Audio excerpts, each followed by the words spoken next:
Hai semuanya, nama saya Kalista Deborah Madea dari kelas 12 IPA. Hari ini, saya akan menjelaskan tentang koligatif larutan.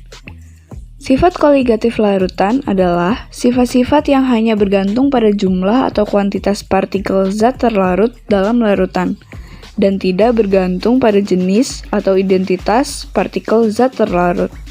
Tidak peduli dalam bentuk atom, ion, ataupun molekul. Sifat koligatif merupakan sifat yang hanya memandang kuantitas, bukan kualitas. Sifat terlarutan seperti rasa, warna, dan kekentalan atau viskositas merupakan sifat-sifat yang bergantung pada jenis zat terlarut. Sebagai contoh, larutan NaCl terasa asin, namun larutan CH3COH terasa asam. Yang pertama, penurunan tekanan uap. Jika zat terlarut bersifat non-volatil atau tidak mudah menguap, tekanan uap dari larutan akan selalu lebih rendah dari tekanan uap pelarut murni yang volatil. Secara ideal, tekanan uap dari pelarut volatil di bagian larutan yang mengandung zat terlarut non-volatil berbanding lurus terhadap konsentrasi pelarut dalam larutan. Hubungan dalam sifat koligatif larutan ini dinyatakan secara kuantitatif dalam hukum Raoult. Tekanan uap dari pelarut di atas larutan. Pelarutan sama dengan hasil kali fraksi mol dari pelarut. X pelarut dengan tekanan uap dari pelarut murni, P pelarut. Penurunan tekanan uap, delta P, yaitu P pelarut dikurangi P larutan, berbanding lurus terhadap fraksi mol dari X terlarut. Yang kedua adalah kenaikan titik didih. Titik didih dari suatu larutan adalah temperatur ketika tekanan uapnya sama dengan tekanan eksternal. Oleh karena terjadinya penurunan tekanan uap larutan oleh keberadaan zat terlarut non-volatil, dibutuhkan kenaikan temperatur untuk menaikkan tekanan uap larutan hingga sama dengan tekanan eksternal. Jadi, keberadaan zat terlarut dalam pelarut mengakibatkan terjadinya kenaikan titik didih larutan. Tb lebih tinggi dari titik didih pelarut murni, Tb. Kenaikan titik didih, delta Tb yaitu Tb min Tb berbanding lurus terhadap konsentrasi atau molalitas larutan, di mana Kb adalah konstanta kenaikan titik didih molal dan M adalah molalitas larutan. Yang ketiga adalah penurunan titik beku.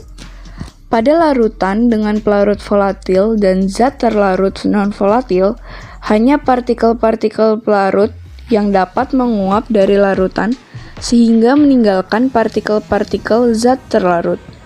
Hal serupa juga terjadi dalam banyak kasus, di mana hanya partikel-partikel pelarut yang memadat meninggalkan partikel-partikel zat terlarut, membentuk larutan yang konsentrasinya lebih pekat.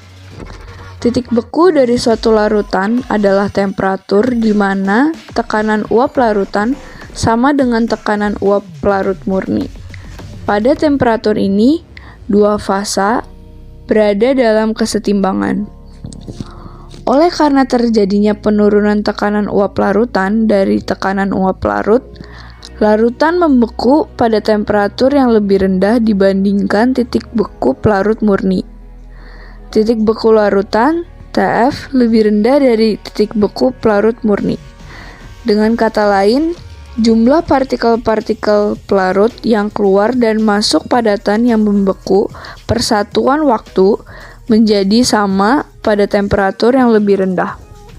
Sifat koligatif larutan berupa penurunan titik beku delta Tf berbanding lurus terhadap konsentrasi atau molalitas larutan, di mana Kf adalah konstanta penurunan titik beku molal dan M adalah molalitas larutan. Yang keempat adalah tekanan osmosis. Ketika dua larutan dengan konsentrasi yang berbeda dipisahkan oleh suatu membran semi-permeable atau membran yang hanya dapat lewat partikel pelarut, namun tidak dapat dilewati partikel zat terlarut, maka terjadilah fenomena osmosis. Osmosis adalah peristiwa perpindahan selektif partikel-partikel pelarut melalui membran semi-permeable dari larutan dengan konsentrasi zat terlarut yang lebih rendah ke larutan dengan konsentrasi zat terlarut yang lebih tinggi. Tekanan osmosis didefinisikan sebagai tekanan yang diberikan untuk menahan perpindahan neto partikel pelarut dari larutan dengan konsentrasi pelarut tinggi menuju larutan dengan konsentrasi pelarut rendah. Bila terjadi tekanan eksternal sebesar tekanan osmosis diberikan pada sisi larutan, maka ketinggian pelarut dan larutan akan kembali seperti semula. Tekanan osmosis atau P berbanding lurus terhadap jumlah partikel zat larutan, yaitu N, dalam suatu volume larutan tertentu. V yang merupakan molalitas di mana R adalah konstanta gas ideal dan T adalah temperatur dalam satuan K. Sifat koligatif larutan elektrolit kuat. Pendekatan sifat koligatif larutan elektrolit kuat sedikit berbeda dengan sifat koligatif larutan non-elektrolit. Hal ini dikarenakan sifat elektrolit yang dapat terdisosiasi menjadi ion-ion dalam larutan. Misalnya, 1 unit senyawa CaCl2 dapat terdisosiasi menjadi 3 partikel ketika dilarutkan, yakni 1 ion Ca2+ dan 2 ion Cl-.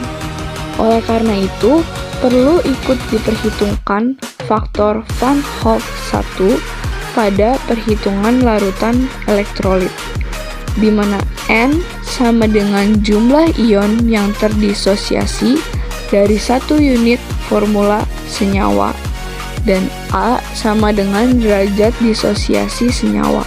Berikut adalah contoh soal sifat koligatif larutan.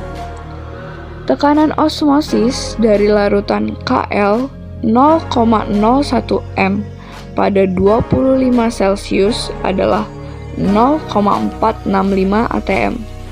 Hitunglah faktor Van Hoff untuk Kl pada konsentrasi ini. Dan di bawah ada pembahasannya.